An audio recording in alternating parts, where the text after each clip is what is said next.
Hello बच्चों, आज है हमारा रिवीजन का डे 23 और आज हमने जो चैप्टर लिया है उसका नाम है गांधी, नेहरू और यासिर अराफात। आज हम करेंगे सारांश, इसके मुख्य बिंदु, व्याख्या के पर्पज से इसका सारांश, क्वेश्चन आंसर्स और एमसीक्यू। क्योंकि फैक्ट बेस्ड ये चैप्टर है, थोड़ा सा बड़ा चैप्टर है, इसलिए मैंने अभिव्यक्ति और माध्यम का कोई प्रश्न नहीं लिया है। केवल आज हम इस चैप्टर के जो तीनों पार्ट हैं, तीनों पार्ट्स को एक ही वीडियो में पूरा करने की कोशिश करेंगे। क्योंकि फैक्ट ज़्यादा है इसलिए इसी के कुछ एमसीक्यू, इम्पॉर्टेंट एमसीक्यू भी मैंने इसमें इंक्लूड किए हैं। तो चलिए अपना चैप्टर शुरू करते हैं, गांधी, नेहरू और यासिर अराफात। चलिए चैप्टर की बेसिक जानकारी से शुरू करते हैं। पाठ का नाम है गांधी, नेहरू और यासिर अराफात। यासिर अराफात की ये वाली स्पेलिंग ठीक है, बाकियों को आप इग्नोर करेंगे। लेखक का नाम है भीष्म साहनी। शैली जो है आत्मकथा का एक पार्ट है और ओरिजिनल आत्मकथा का नाम है आज के अतीत। तो ये जो चैप्टर है आत्मकथा का एक भाग है। उस आत्मकथा में जो लेखक ने लिखी है उसमें लेखक 3 अलग अलग व्यक्तियों से पहली बार कब मिलता है, कैसे मिलता है और उसका वो पहली मुलाकात वाला एक्सपीरियंस कैसा रहता है, इस सब के बारे में ये चैप्टर लिखा गया है। भाषा सरल हिंदी है, बोलचाल वाली भाषा है। शब्द चित्र बनाए गए हैं। शब्द चित्र का मतलब जब वो नेहरू का वर्णन करता है, गांधी जी का वर्णन करता है, तो बिल्कुल ऐसा लगता है कि उनका फोटो हमारे सामने हो। इस तरीके से एक्सप्लेनेशन का तरीका है लेखक का। तो शब्द चित्र बनाए गए हैं। मुख्य बिंदु देखते हैं। ये पाठ जो है लेखक की आत्मकथा का एक हिस्सा है जिसमें लेखक विभिन्न लोगों से मिलता है और उनसे जुड़े अनुभवों को अपनी आत्मकथा में लिखता है। ये चैप्टर जो जिन 3 लोगों के बारे में है उनमें से गांधी जी सबसे इम्पॉर्टेंट है और शुरुआत में गांधी जी का ही जिक्र है। तो चलिए हम पहला टॉपिक या पहला चैप्टर शुरू करते हैं जो कि गांधी जी से रिलेटेड है। लेखक के भाई का नाम बलराज साहनी था और वो सेवाग्राम में रहते थे। गांधी जी का आश्रम भी सेवाग्राम में था। तो बलराज साहनी नई तालीम पत्रिका के सह संपादक थे। थोड़ा सा अपना भाई का परिचय दिया। वो भी लेखन कार्यों से जुड़े हुए थे, तो वो भी एक पत्रिका के सह संपादक थे। लेखक 1938 में अपने भाई से मिलने सेवाग्राम गए। समय हमें बताना है, ये एमसीक्यू के पर्पज से आ सकता है। 1938 में भाई से मिलने सेवाग्राम गए। सेवाग्राम जो है एक गांव है वर्धा जिले में और वर्धा जिला जो है महाराष्ट्र में है। तो महाराष्ट्र नामक जो स्टेट है हमारा, उसमें वर्धा नाम का एक जिला है और वर्धा में एक गांव है सेवाग्राम का। सेवाग्राम में गांधी जी का आश्रम था। लेखक की बड़ी इच्छा थी कि वो अपने भाई के साथ साथ गांधी जी से भी मिल ले, कि लेखक के भाई जो हैं वो सेवाग्राम में रहते थे और गांधी जी का आश्रम भी सेवाग्राम में था। तो भाई गांधी जी से अच्छी तरह परिचित थे। तो लेखक चाहता था कि वो अपने भाई के थ्रू गांधी जी से मिले। लेखक पहुंच जाते हैं अपने भाई के पास सेवाग्राम में। तो लेखक का भाई उनको बहुत कैजुअली ये बात कहता है कि हर रोज सुबह सुबह हमारे घर के आगे से गांधी जी गुजरते हैं सैर के लिए, तुम सुबह सुबह उनसे मिल लेना। लेकिन लेखक को ऐसे बिना परिचय कराए खुद मिलना अच्छा नहीं लग रहा था। लेखक को अच्छा क्यों नहीं लग रहा था? लेखक थोड़े से झिझक रहे थे कि वो एक नेशनल पर्सनैलिटी बन चुके हैं। ऐसे में पता नहीं कितने लोग उनके साथ होंगे, उनसे अकेले मिलना बिना परिचय कराए ठीक होगा या नहीं। तो ये सब बातें लेखक के माइंड में चल रही होंगी। लेखक ने सुबह सुबह गांधी जी को देखा। हालांकि वो खुद अकेले मिलने में झिझक रहे थे, लेकिन उन्होंने अपने घर के बाहर से गांधी जी को सैर पर जाते हुए देखा। वो बिल्कुल वैसे ही लग रहे थे जैसा उनको अखबारों की फोटोज में देखा गया था। उनकी कमर के नीचे जो है घड़ी लटक रही थी। लेखक उनसे मिलने को उतावले थे। लेखक का भाई अभी तक सो रहा था। लेखक अपने भाई को जगाता है और गांधी जी के काफिले को जाकर के पकड़ लेते हैं। वहां तक पहुंच जाते हैं जल्दी से, तेजी से चलते हुए। तो लेखक जो है किन किन लोगों को पहले से जानता था जो कि गांधी जी के साथ थे। डॉक्टर सुशीला नैयर और गांधी जी के निजी सचिव महादेव देसाई, ये 2 लोगों को लेखक जो है पहले से जानते थे। लेखक का परिचय लेखक के भाई ने गांधी जी से कराया। लेखक ने एक औपचारिक बातचीत शुरू की। औपचारिक बातचीत हम किसी पिछले कॉन्टेक्स्ट का उदाहरण देकर के कर सकते हैं। तो ठीक उसी तरीके से लेखक ने रावलपिंडी का नाम लेकर अपनी औपचारिक बातचीत शुरू की कि आप कभी रावलपिंडी आए थे, तब मैंने आपको देखा था। इस तरीके से गांधी जी ने रावलपिंडी के नाम पर, रावलपिंडी के एक बैरिस्टर थे जॉन साहब, उनके बारे में पूछा। और जब लेखक की गांधी जी से बात हो गई और रावलपिंडी का जिक्र आया तो लेखक भी बहुत सरलता से गांधी जी से बातचीत करने लगा और गांधी जी भी बहुत सहज भाव से उनसे बातचीत कर रहे थे। लेखक सेवाग्राम में 3 हफ्ते तक रहते हैं और हर रोज गांधी जी से मिलने वो जाते रहते हैं। लेखक हर रोज शाम को गांधी जी के आश्रम में पहुंच जाते थे जहां प्रार्थना हो रही होती थी, प्रार्थना सभा हो रही होती थी। उस प्रार्थना सभा में कस्तूरबा भी होती है। लेखक बताते हैं कस्तूरबा लेखक को बिल्कुल अपनी माँ के जैसी लगती थी। एक और घटना का जिक्र यहाँ लेखक ने किया है कि उस आश्रम के बाहर एक जापानी भिक्षु था। वो अपने चीवर वस्त्रों में गांधी जी के आश्रम की प्रदक्षिणा करता और अपनी गांग बजाता था। इसमें ये 2-3 शब्द हैं। चीवर वस्त्र यानी भिक्षुक जैसे वस्त्र पहनते हैं। तो जापानी बौद्ध भिक्षु था, तो बौद्ध भिक्षुक जैसे वस्त्र पहनते हैं, उन वस्त्रों को चीवर बोला गया है। आश्रम की प्रदक्षिणा करना यानी आश्रम के चक्कर लगाना, जैसे मंदिर के हम फेरे लगाते हैं, ये उसी तरीके से। और गांग कोई म्यूजिकल इंस्ट्रूमेंट, कोई बजाने वाला कुछ छोटा सा इंस्ट्रूमेंट होगा, वो उसको बजा करके कुछ भजन गा करके गांधी जी के आश्रम के चक्कर लगा करके इस तरीके से वो अपनी श्रद्धा दिखाता था गांधी जी के प्रति। उसके बाद एक इम्पॉर्टेंट टॉपिक है जो इसमें एक प्रश्न के रूप में भी आता है कि सेवाग्राम में लेखक जो है किन किन लोगों से मिलता है। तो उन लोगों के नाम हमें थोड़े से याद करने पड़ेंगे। जैसा चैप्टर के शुरुआत में मैंने बोला कि फैक्ट बेस्ड चैप्टर है, इसमें फैक्ट हैं बहुत सारे, नाम आपको बहुत सारे याद करने पड़ेंगे।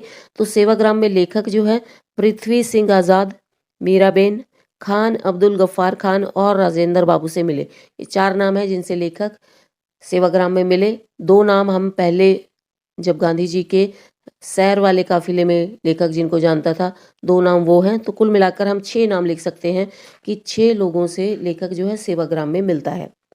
उसके बाद ये जितने लोगों से मिले उनमें से पृथ्वी सिंह आज़ाद ने अपना एक किस्सा लेखक को सुनाया, जो लेखक ने शेयर किया हमारे साथ, कि कैसे पृथ्वी सिंह आज़ाद रेलगाड़ी से हथकड़ी समेत भाग जाते हैं, फिर कहीं दूर जाकर गुमनामी वाली ज़िंदगी जीते हैं, अध्यापक बन जाते हैं और इस तरीके से अपना कुछ टाइम व्यतीत करते हैं। उसके बाद जो एक दूसरी मेन घटना है जिससे एक और इम्पोर्टेंट क्वेश्चन बनता है कि एक रोगी बालक था, उसके प्रति गांधी जी का कैसा व्यवहार था। तो वो घटना लेखक ने हमें बताई है कि एक बच्चा उसी सेवाग्राम के आसपास की बस्ती का बार बार बापू को बुला रहा था क्योंकि उसके पेट में बहुत तेज दर्द था और उसका पेट फूला हुआ था। बच्चा डॉक्टर के पास नहीं जाता है, केवल गांधी जी से मिलने की जिद करता है। गांधी जी उसके पास आते हैं, स्थिति को समझते हैं कुछ देर और उन्हें पता लग जाता है कि बच्चे ने गन्ने का रस ज़्यादा पी लिया है। तो गांधी जी उसको एक सरल उपाय बताते हैं कि मुंह में उंगली डाल करके उल्टी कर दो, ताकि जो एक्सेस इसने पिया है वो बाहर निकल जाएगा और इसको थोड़ा रिलीफ मिल जाएगा। जब तक बच्चे की तबीयत सुधरती है गांधी जी उसके साथ ही रहते हैं, मुस्कुराते रहते हैं, उस बच्चे से बात करते रहते हैं। उनके चेहरे पर घृणा या क्षोभ जैसे भाव बिल्कुल नहीं थे। एक एक और बात लेखक ने गांधी जी की बताई है कि वो सेवाग्राम में रोज एक दिक के मरीज को हर रोज देखने जाते थे, उसका हालचाल पूछते थे, उसको दवाइयों संबंधी कुछ इंस्ट्रक्शन देते थे, खाने पीने संबंधी कुछ इंस्ट्रक्शन देते थे। तो ये 2 घटनाएं रोगियों से रिलेटेड हैं। इनसे जो है एक इम्पॉर्टेंट क्वेश्चन बनता है गांधी जी की पर्सनैलिटी के बारे में, कि गांधी जी के व्यक्तित्व के किन गुणों का हमें पता लगता है, जो लेखक ने अपना संस्मरण बताया है। तो ये कुछ घटनाएं हैं गांधी जी के बारे में। चलिए आगे बढ़ते हैं। उसके बाद लेखक नेहरू जी से मिलने का अपना संस्मरण बताते हैं कि वो नेहरू जी से कब मिले, कश्मीर यात्रा पर मिले। गांधी जी से मिले वो सेवाग्राम में और नेहरू जी से मिले वो कश्मीर में। जब नेहरू जी कश्मीर की यात्रा पर गए तब लेखक नेहरू जी से मिले। कश्मीर में नेहरू जी का भव्य स्वागत किया शेख अब्दुल्ला ने। स्वागत किस तरीके से किया, पूरी झेलम नदी को स्वागत के लिए सजाया गया। पूरी झेलम नदी में शोभा यात्रा निकाली गई और 2 घाटों के या 2 जगहों के नाम दिए गए हैं, 7वां पुल और अमीरा कदल। ये जो है वहीं नदी के घाट या नदी के आसपास की जगहों के नाम है कि वहां से लेकर के वहां तक जो है पूरा नदी को सजाया गया। हजारों लोग नदी के दोनों किनारों पर खड़े थे और एक शोभा यात्रा नदी में नावों द्वारा निकाली गई थी। इस तरीके से नेहरू जी का स्वागत किया गया था कश्मीर में। तो नेहरू जी कश्मीर में थे तो लेखक वहाँ क्या कर रहे थे या कैसे पहुंचे। लेखक ने बताया कि लेखक के फुफेरे भाई के बंगले में नेहरू जी ठहरे थे। लेखक के कजिन का बंगला था, उसी में नेहरू जी ठहरे थे। तो लेखक भी नेहरू जी से मिलने के लिए वहाँ चले गए, या उनके भाई ने उनको थोड़ा कहा था कि थोड़ी उनकी हेल्प हो जाएगी अगर वो आ जाएंगे तो लेखक इस तरीके से नेहरू जी से मिलते हैं। फिर एक घटना का जिक्र है नेहरू जी के साथ कि नेहरू जी के साथ कुछ लोग एक दिन दोपहर के समय बैठे हुए थे, जिनमें से जो लोग हैं शेख अब्दुल्ला खान, अब्दुल गफ्फार खान, श्रीमती रामेश्वरी नेहरू आदि लोग धर्म पर चर्चा कर रहे थे। एक डिस्कशन चल रही थी धर्म पर। तो रामेश्वरी नेहरू के साथ नेहरू जी की थोड़ी सी बहस हो जाती है। तब नेहरू जी एक कहानी सुनाते हैं जो धर्म से रिलेटेड है। फ्रांस की वो कहानी है और उस कहानी के राइटर हैं अनातोले, ये उस राइटर का नाम है। तो कहानी क्या है बिल्कुल शॉर्ट में हम डिस्कस करेंगे। पेरिस में यानी फ्रांस की जो राजधानी है पेरिस में एक नट होता था। नट कहते हैं बाजीगर को। वो क्रिसमस पर बहुत परेशान खड़ा हुआ है क्योंकि वो गिरिजा घर के बाहर खड़ा है और कोई भी माता मरियम को देने के लिए उसके पास गिफ्ट नहीं है। तब वो सोचता है कि अगर मेरे पास पैसे नहीं है तो मैं माता मरियम को जो है अपनी कला का तोहफा दूंगा। तो ये डिसाइड करने के बाद वो थोड़ी देर वेट करता है कि गिरिजाघर खाली हो जाए, सभी लोग चले जाएं। जब लोग चले जाते हैं, लोगों के जाने के बाद वो माता मरियम से प्रार्थना करता है कि मेरे पास जो है मैं वो ही आपको देना चाहता हूँ, समर्पित करना चाहता हूँ। तो माता मरियम से प्रार्थना करता है, फिर अपने कपड़े उतार कर पूरे उत्साह से करतब दिखाने लगता है। जो भी उसको आता है, जो भी उसके अंदर कला थी, वो उसका प्रदर्शन माता मरियम के सामने करने लगता है। गिरिजाघर के अंदर से कुछ आवाज़ें आने लगी उसके करतब की, तो आवाज़ें सुनकर वो जो पादरी है वो भागा हुआ आता है। तब पादरी उस बाजीगर को किस पोजीशन में देखता है, वो बाजीगर जो है सिर के बल खड़ा था, यानी उसका सिर नीचे था, पैर ऊपर थे और वो अपना सबसे अच्छा करतब दिखा रहा था। पादरी जब आवाज़ सुनता है और चर्च के अंदर जाता है तो पादरी को बहुत गुस्सा आता है। वो नट को बाहर निकालने वाला होता है। नट को उस पोजीशन में देख करके उसको लगता है कि उसने माता मरियम का अपमान कर दिया है, तो वो उसको बाहर निकालने वाला होता है। जब तक वो नट के पास पहुंचता, वो क्या देखता है, उससे पहले ही माता मरियम की मूर्ति जो है अपनी जगह से हिलती है और नट के पास पहुंचती है और अपने आंचल से उसका पसीना पहुंचती है। तो इस कहानी के माध्यम से नेहरू जी का कहने का अर्थ है कि भगवान केवल भाव के भूखे होते हैं। वो भावना देखते हैं कि उनका भक्त जो है उनके पास किस भाव से आया है। उसके बाद लेखक ने नेहरू जी से रिलेटेड एक और घटना का वर्णन किया है जिसको हमें ध्यान में रखना है। नेहरू जी से रिलेटेड मुझे लगता है यही एक घटना इम्पॉर्टेंट है, अखबार वाली घटना। वो घटना क्या है, लेखक एक दिन नेहरू जी को सीढ़ियाँ उतरते हुए देखते हैं। कोई बड़ा बंगला था जिसमें वो ठहरे थे, तो ऊपर से जब नेहरू जी उतर रहे थे, लेखक को एक शरारत सूझती है। वो उनको पता था कि नेहरू जी जो है अखबार पढ़ने नीचे आ रहे हैं। तो लेखक जो है अखबार पढ़ने का ड्रामा करने लगता है, अखबार को उठा करके और बिल्कुल अपने मुंह के ऊपर ऐसे लगा लेता है ताकि नेहरू जी को ये लगे कि हाँ ये अखबार पढ़ रहा है और वो नेहरू जी को देख भी ना पाए। इस काम से जो जो उसने ये किया, वो ये देखना चाहता था कि नेहरू जी किस तरीके से रिएक्शन देंगे, कैसी प्रतिक्रिया करेंगे। आगे लेखक ने बताया कि नेहरू जी ने बहुत विनम्रता से लेखक से ये अखबार मांगा और ये कहते हुए कि अगर आपने अखबार देख लिया है तो क्या मैं भी एक नज़र देख सकता हूँ। तो इससे नेहरू जी की पर्सनैलिटी के बारे में क्या पता चलता है, कितने विनम्र स्वभाव के थे, बिल्कुल डाउन टू अर्थ व्यक्ति थे, ज़मीन से जुड़े हुए, छोटे बड़े वाली ऐसी कोई भावना उनके मन में नहीं, राष्ट्रीय नेता होने वाली कोई ऐसी भावना उनके मन में नहीं, अहंकार वाली भावना उनके मन में नहीं। तो कुछ ऐसी पर्सनैलिटी के गुण उनके निकल कर आते हैं इस घटना से। तीसरे जो व्यक्ति हैं जिनके बारे में लेखक ने लिखा है वो हैं यासिर अराफात। इनका जो संस्मरण है उसमें कुछ नाम आपको बहुत मुश्किल लग सकते हैं, तो सारांश में मैंने उनको नहीं लिया, उनको हम एमसीक्यू के पर्पज से याद कर लेंगे। सारांश में हम इसकी बेसिक कहानी देखते हैं कि इसमें क्या है। लेखक जो है ट्यूनीशिया की राजधानी ट्यूनिस में जाता है। किस लिए जाता है कि उसे एक जो है किसी लेखक के संघ के सम्मेलन में भाग लेना होता है। कोई गैदरिंग होती है, बहुत सारे लेखकों को वहाँ बुलाया गया होता है ट्यूनिस में, तो लेखक भी वहाँ जाता है।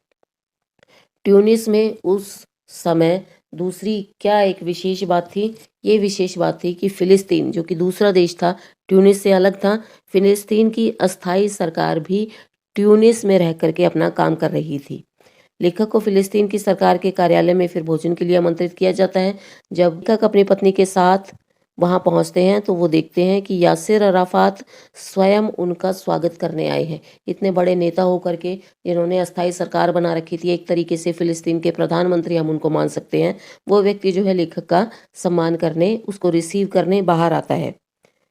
उसके बाद जब भोजन के लिए लोग इकट्ठा हुए तो कुछ बातचीत हुई।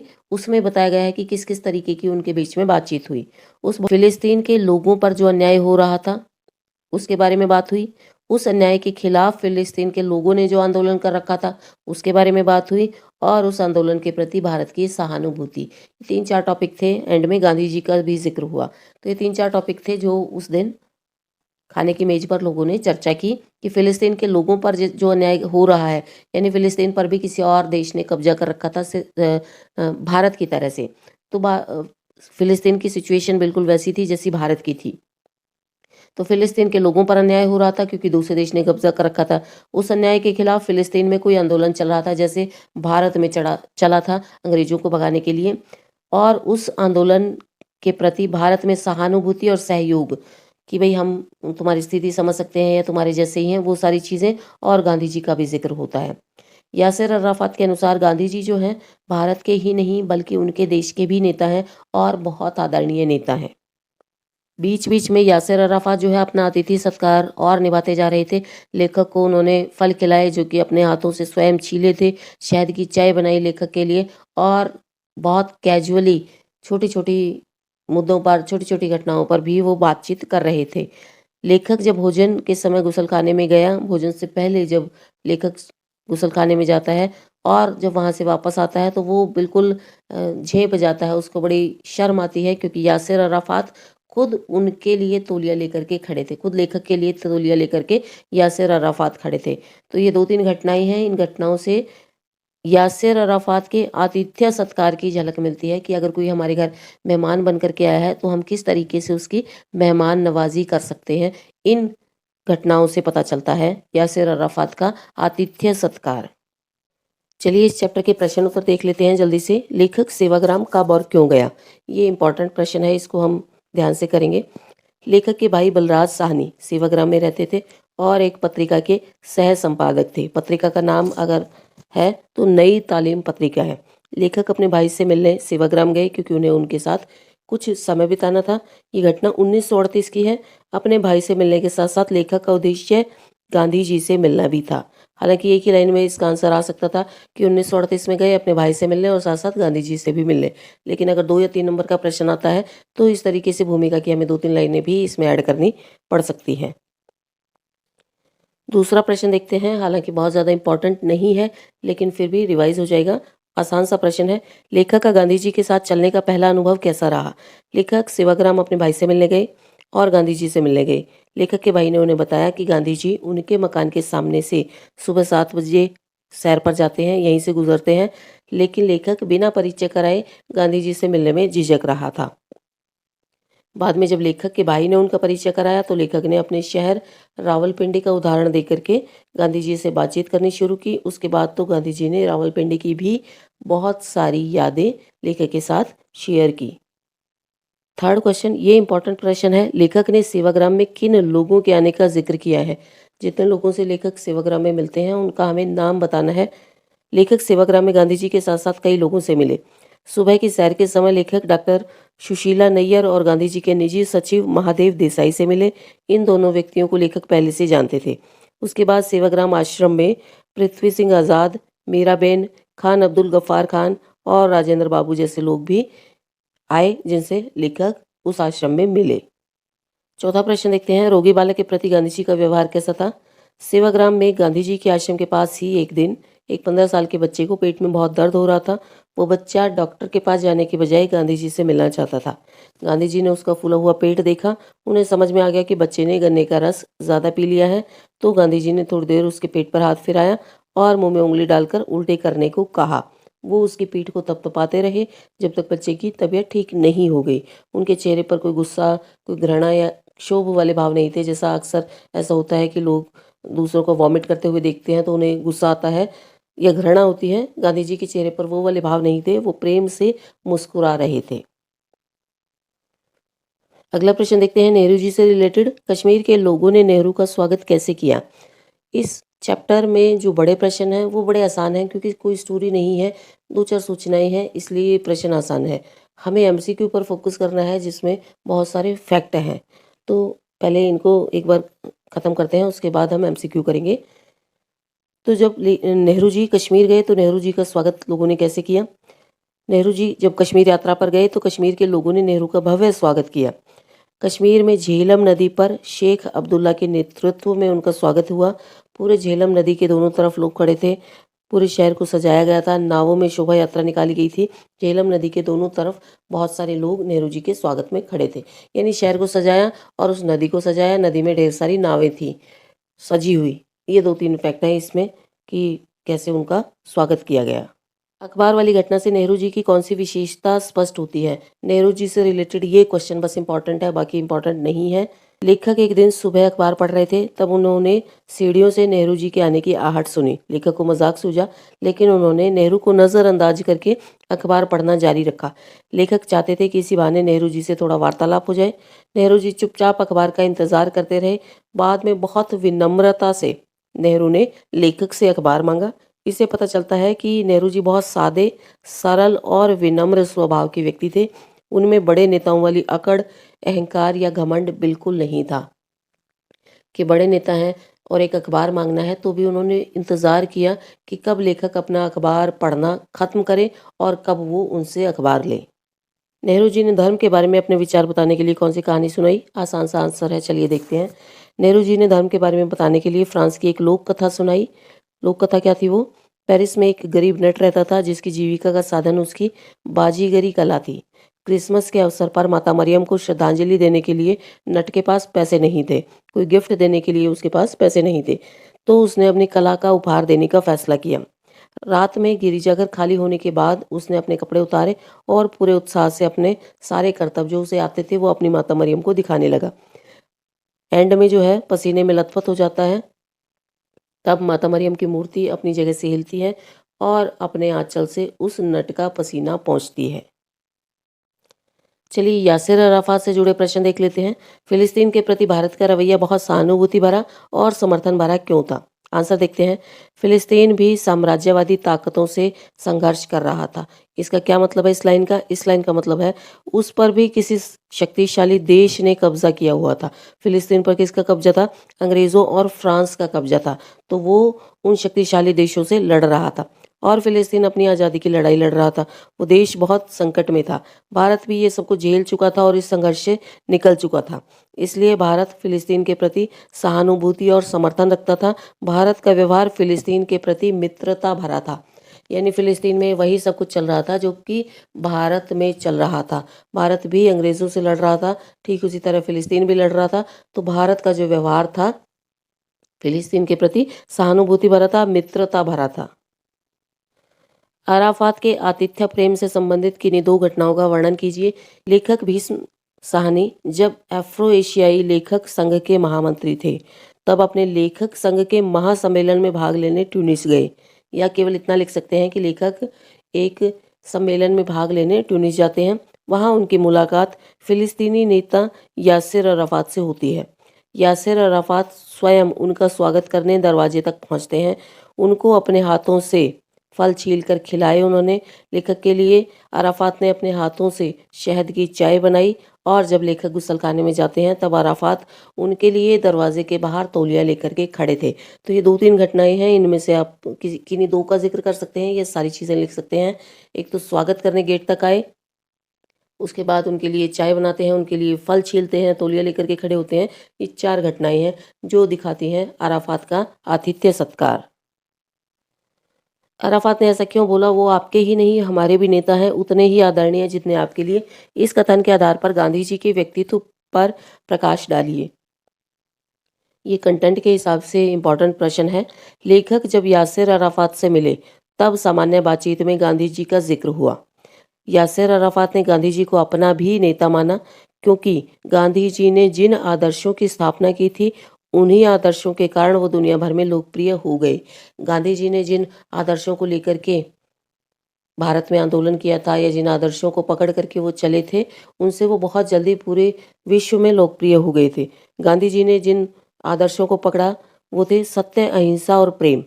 उसके बल पर उन्होंने साम्राज्यवादी ताकतों को हरा दिया। साम्राज्यवादी का मतलब समझ सकते हैं कि बहुत शक्तिशाली देशों को भी उन्होंने सत्य, अहिंसा और प्रेम के बल पर हरा दिया। उन्हीं से प्रेरित होकर विश्व के कई देशों ने साम्राज्यवादी ताकतों के खिलाफ अहिंसात्मक रूप से आवाज उठाई। यानी गांधी जी से प्रेरित होकर बहुत सारे देशों ने, जो कि गुलाम थे, उन्होंने भी शांतिपूर्वक आंदोलन किए और अपने देश को आज़ाद कराया। आखिरी प्रश्न देख लेते हैं। लेखक और यासिर अराफात के बीच किस विषय पर बातचीत हुई? कौन कौन से टॉपिक लेखक ने यासिर अराफात के साथ डिस्कस किए? गांधी जी पर उनका डिस्कशन हुआ। फिर फिलिस्तीन के प्रति साम्राज्यवादी ताकतों का अन्याय भरा व्यवहार, यानी जिस देश ने फिलिस्तीन को गुलाम बना रखा था, ब्रिटिश और फ्रांस ने, तो उनका जो अन्याय भरा व्यवहार है उस पर बातचीत हुई। भारत का फिलिस्तीन के प्रति सहानुभूति भरा व्यवहार, भारत का फिलिस्तीन को समर्थन, यासिर अराफात ने कैसे अपनी इंजीनियरिंग की पढ़ाई की, यासिर अराफात ने कौन कौन सी हवाई यात्राएं की, शहद की उपयोगिता, इस तरीके के कुछ टॉपिक जो है लेखक के साथ यासिर अराफात ने डिस्कस किए। तो ये थे हमारे लघुत्रात्मक प्रश्न उत्तर। चलिए एमसीक्यू देख लेते हैं बहुत जल्दी से। इस पाठ के लेखक का क्या नाम है? भीष्म साहनी लेखक का नाम है। ये पाठ किस पुस्तक का अंश है? आज के अतीत नाम की एक आत्मकथा लिखी है लेखक ने, उसका एक अंश है। पाठ की शैली क्या है? संस्मरणात्मक शैली है, यानी याद करके लिखा है उन लोगों को बाद में जब वो आत्मकथा लिख रहे थे। भीष्म साहनी को किस रचना पर साहित्य अकादमी पुरस्कार मिला है? उनके उपन्यास तमस पर। ये राइटर से रिलेटेड एक प्रश्न मैंने डाल दिया क्योंकि एक बहुत इंपॉर्टेंट बात है, हो सकता है कहीं आ जाए। लेखक के भाई का नाम बलराज साहनी। लेखक सेवाग्राम क्यों गए अपने भाई से मिलने? लेखक सेवाग्राम कब गए? 1938 में। सेवाग्राम कहाँ है? महाराष्ट्र प्रदेश के वर्धा जिले का एक गांव है। गांधी जी सेवाग्राम में कब तक रहे थे? कितने समय तक रहे थे? लगभग 12 वर्ष गांधी जी ने सेवाग्राम आश्रम में बिताए थे अपने जीवन के। गांधी जी कितने बजे सुबह की सैर पर निकलते थे? लगभग 7 बजे। लेखक का गांधी जी से परिचय किसने कराया? उसके भाई बलराज साहनी ने। लेखक ने गांधी जी से जब बातचीत शुरू की तो कौन से शहर को आधार बनाया? रावलपिंडी को। रावलपिंडी की किस व्यक्ति की खैर खबर गांधी जी ने पूछी? एक मिस्टर जॉन की खैर खबर पूछी जो कि एक बैरिस्टर थे। लेखक गांधी जी के टोली में किन व्यक्तियों से पहले से ही परिचित थे? 2 लोगों को पहले से ही लेखक जानते थे, सुशीला नैयर और महादेव देसाई। लेखक को कस्तूरबा कैसी लगती थी? अपनी माँ के जैसी लगती थी। चीवर किसे कहते हैं? बौद्ध भिक्षुओं द्वारा पहने जाने वाला वस्त्र, कपड़ा या चादर। बौद्ध भिक्षु अगर आपने देखे होंगे फोटोज में यूट्यूब पर, तो तुमने देखा होगा उनको कि वो कैसे वो एक पूरा एक चादर को लपेट लेते हैं, तो वो उस वाले वस्त्र को चीवर कहते हैं। सेवाग्राम में कहाँ का बौद्ध भिक्षु आता था? कोई जापानी भिक्षु था। उसका जापानी भिक्षु का नित्य क्या कार्य था? रोज क्या काम करता था? अपनी गांग बजाता था, एक इंस्ट्रूमेंट होता है वो बजाता था, भजन वजन गाता था और गांधी जी के आश्रम की प्रदक्षिणा करता था, यानी उसके चक्कर लगाता था। पृथ्वी सिंह आजाद ने अपने बारे में क्या किस्सा सुनाया कि कैसे वो हथकड़ियों समेत रेलगाड़ी से फरार हो गए थे, भाग गए थे?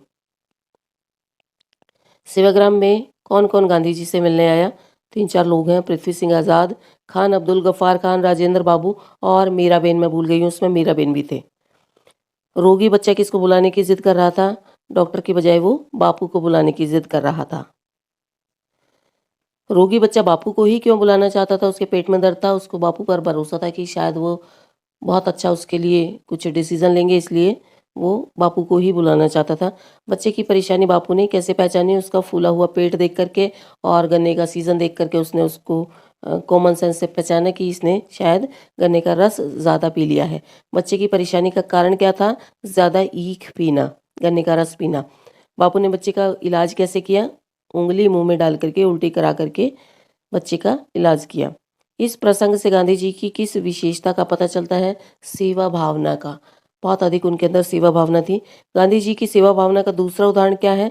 आश्रम के पास ही दिक का एक मरीज था और उस मरीज के रोज हेल्थ अपडेट लेना ये गांधी जी का काम था। रोज उस मरीज के पास जाना, उसका स्वास्थ्य जानना, उसका ख्याल रखना और रोज उसके खाने पीने के बारे में, उसकी दवाइयों के बारे में चर्चा करना, ये गांधी जी का रोज का काम था। तो ये इनकी सेवा भावना का 2 उदाहरण इस चैप्टर में है। नेहरू जी का भव्य स्वागत कहाँ हुआ? कश्मीर में। एक प्रश्न ये हो सकता है कि लेखक नेहरू जी से पहली बार कब मिले, कहाँ मिले? तो भी कश्मीर में। कश्मीर में किसके नेतृत्व में नेहरू जी का स्वागत हुआ? शेख अब्दुल्ला के नेतृत्व में। झेलम नदी कहाँ है? कश्मीर में। नावों में शोभा यात्रा क्यों निकाली गई या शहर को किस लिए सजाया गया? नेहरू के स्वागत में सजाया गया। लेखक नेहरू से कैसे मिले? कश्मीर में लेखक के फुफेरे भाई के बंगले में, लेखक के कजिन के बंगले में नेहरू जी को ठहराया गया था, तो भाई ने अपनी मदद के लिए लेखक को बुलाया था। इस तरीके से लेखक जो है कश्मीर में नेहरू से मिलते हैं। लेखक नेहरू के साथ किन अन्य व्यक्तियों से मिले? शेख अब्दुल्ला जिन्होंने स्वागत किया था, उसके बाद खान अब्दुल गफ्फार खान और रामेश्वरी नेहरू। नेहरू की धर्म पर किसके साथ बहस हुई? रामेश्वरी नेहरू के साथ। नेहरू ने किस विषय से संबंधित कहानी सुनाई? एक धर्म से रिलेटेड कहानी सुनाई। बाजीगर वाली कहानी के लेखक कौन थे? फ्रांस की वो कहानी थी और फ्रांस के अनातोले नाम का एक राइटर था जिसने वो कहानी लिखी थी। नट का रोजगार क्या था? लोगों को करतब दिखाना उसका रोजगार था। नट परेशान क्यों था? क्योंकि क्रिसमस पर माता मरियम को देने के लिए उसके पास पैसे नहीं थे। नट ने अपनी परेशानी का क्या हल निकाला? वो अपनी कला से माता मरियम को खुश करना चाहता था। पादरी ने नट को किस अवस्था में देखा? सिर नीचे था और पैर ऊपर वाली मुद्रा में पादरी ने नट को देखा। पादरी को गुस्सा क्यों आया? एक तो वो सिर नीचे करके पैर ऊपर करके खड़ा था, ऊपर से उसने कपड़े नहीं पहने थे और माता मरियम की मूर्ति को करतब दिखा रहा था, तो पादरी को गुस्सा आ जाता है। पादरी आश्चर्यचकित होकर क्या देखता है? मरियम की मूर्ति अपनी जगह से हिलती है और नट का पसीना पहुंचती है। इस कहानी से क्या पता चलता है? भगवान केवल श्रद्धा के भूखे होते हैं, भगवान केवल श्रद्धा देखते हैं। लेखक नेहरू जी को उनके कमरे में क्या करते हुए देखते हैं? फर्श पर बैठकर नेहरू जी चरखा काट रहे थे। लेखक इस अवस्था में नेहरू जी को देखते हैं। लेखक ने नेहरू के साथ क्या बचकाना हरकत की? अखबार पढ़ते समय नेहरू को नज़रअंदाज कर दिया। लेखक ने नेहरू के साथ अखबार वाली हरकत क्यों की? ताकि वो नेहरू जी से थोड़ा बहुत वार्तालाप कर सके। अगला प्रश्न देखते हैं, लेखक जब यासिर अराफात से मिले तो किस पद पर कार्यरत थे? अफ्रो एशियाई लेखक संघ के कार्यकारी महामंत्री। ये लेखक की पोस्ट है, किस पोस्ट पर थे वो? लेखक अफ्रो एशियाई लेखक संघ के सम्मेलन में भाग लेने कहाँ गए? ट्यूनीशिया की राजधानी ट्यूनिस में गए। लोटस क्या है, किसका नाम है? लोटस जो है उस संघ की पत्रिका का नाम है जिसके वो कार्य महामंत्री थे। अफ्रो एशियाई लेखक संघ की पत्रिका का नाम है। लोटस का संपादकीय कार्यालय कहाँ स्थित था? कहाँ से वो छपती थी लोटस? ट्यूनीशिया की राजधानी ट्यूनिस से छपती थी। लोटस के प्रधान संपादक का क्या नाम था? फैज़ अहमद फैज़, ये उस पत्रिका के संपादक का नाम था। फिलिस्तीनी अस्थायी सरकार का सदर मुकाम कहाँ था? सदर मुकाम कहते हैं हेडक्वार्टर को, मेन ऑफिस को। तो मेन ऑफिस कहाँ था फिलिस्तीनी अस्थायी सरकार का? ट्यूनिस में। फिलिस्तीन में अस्थायी सरकार का नेतृत्व कौन कर रहा था? यासिर अराफात उस अस्थायी सरकार का नेतृत्व कर रहे थे। यासिर अराफात को फिलिस्तीन में स्थायी सरकार बनाने की ज़रूरत क्यों पड़ी? क्योंकि अभी भी फिलिस्तीन जो है साम्राज्यवादी ताकतों से लड़ रहा था और आज़ाद नहीं हुआ था। का सम्मेलन में स्वागत करने कौन आया? फिलिस्तीनी नेता यासिर अराफात स्वयं दरवाजे पर उनको लेने आए। लेखक बार बार झेप क्यों रहे थे? यासिर अराफात का अतिथि सत्कार इतना अधिक था कि लेखक को बार बार झेप महसूस हो रही थी। खाने की लंबी सी मेज पर क्या रखा था? बड़ा सा भुना हुआ बकरा रखा हुआ था। भारत का फिलिस्तीन के प्रति कैसा रवैया था? सहानुभूति भरा रवैया था। भारत का रवैया सहानुभूति भरा क्यों था? क्योंकि फिलिस्तीन भी भारत की तरह ही दूसरे देशों का गुलाम बना हुआ था और उनसे लड़ रहा था। भारत के नेताओं ने किस चीज़ की भर्त्सना की, यानी किस चीज़ की बुराई की? भारत के नेताओं ने साम्राज्यवादी ताकत जो फिलिस्तीन में कर रही थी उसकी बुराई की, यानी फिलिस्तीन को जिसने गुलाम बना रखा था और वो जैसे अत्याचार फिलिस्तीन के लोगों पर कर रही थी, भारत के नेताओं ने उस चीज़ की बुराई की। यासिर अराफात किस भारतीय नेता को अपना नेता मानते थे? गांधी जी को वो अपना भी नेता मानते थे। लेखक के लिए फल कौन छील रहा था? यासिर अराफात स्वयं अपने हाथों से फल छील रहे थे। यासिर अराफात ने लेखक के लिए कौन सी चाय बनाई? शहद की चाय बनाई। लेखक के लिए गुसलखाने के बाहर तौलिया लेकर कौन खड़ा था? यासिर अराफात खुद खड़े थे। लेखक की झेप का अंत क्यों नहीं था? जब लेखक ने यासिर अराफात को गुसलखाने के बाहर तौलिया लेकर खड़े देखा तो लेखक बुरी तरह से झेप जाता है। ये था हमारा डे 23 का रिवीजन, गांधी, नेहरू और यासिर अराफात। ये एक बड़ा चैप्टर है, हालांकि रिवीजन की स्ट्रेटजी में मैंने इसको डिसाइड किया था कि 2 पार्ट में या 2 दिन के रिवीजन में मैं इसको डालूंगी, लेकिन क्योंकि कल मैं कोई वीडियो नहीं बना पाई इसलिए मैंने पूरा चैप्टर एक ही वीडियो में डाल दिया। इस चैप्टर के MCQ ज़्यादा इम्पॉर्टेंट है, एक्सप्लेनेशन के हिसाब से ये चैप्टर मुझे कोई खास नहीं लगता। MCQ ज़्यादा इम्पॉर्टेंट है और बाकी जो 3 लोगों का अनुभव लेखक ने जो शेयर किया है उन 3 लोगों के अनुभव में से एक या दो प्रश्न ही इम्पॉर्टेंट इसमें से बनता है। तो आप इसके MCQ ज़रूर करेंगे क्योंकि उसमें ज़्यादा फैक्ट है, वो कहीं 1 नंबर का आपको MCQ मिल सकता है फैक्ट के लिए। चलिए मिलते हैं कल अगली किसी और वीडियो में, तब तक के लिए अच्छे से आप इस चैप्टर को रिवाइज करेंगे। Thanks for watching.